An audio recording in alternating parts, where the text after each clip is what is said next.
It's going to be Fed cutting.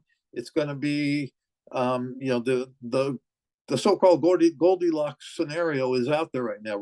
I think rates are about to come down again. They've consolidated for a couple of weeks. I think you're going to see another run down at rates.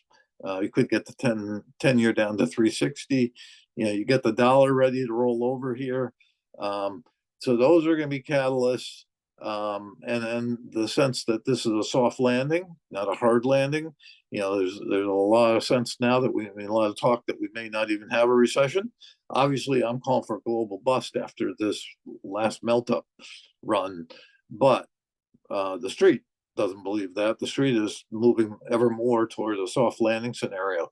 So you can have kind of your cake and eat it too scenario here, where people go, inflation's been defeated. The Fed did a good job, got inflation down. They did it without sacrificing the economy into a recession. That we're going to have a soft landing.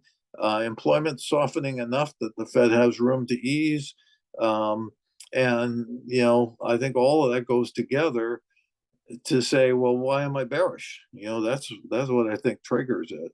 And again, I think it's going to be both growth and value. It's going to be both large cap and small cap. So it's not just the high tech stuff, the big tech stocks. It's also not exclusive of those. There's a lot of people wanting to say, well, those stocks had their day. Now we're going to go to, I think it's going to be both. You're going to still see, the NVIDIAs of the world have a big run in this melt up, as high as it is. This Magnificent Seven, I think, are still going to be major participants in this rally. And at the same time, you're going to have now, which you didn't have before, the small caps having a big run. And then you're going to have cyclicals. Industrials actually did pretty well last year, but there's other parts of the cyclical market that I think will play. And the one area that I don't think is going to be a big participant is energy.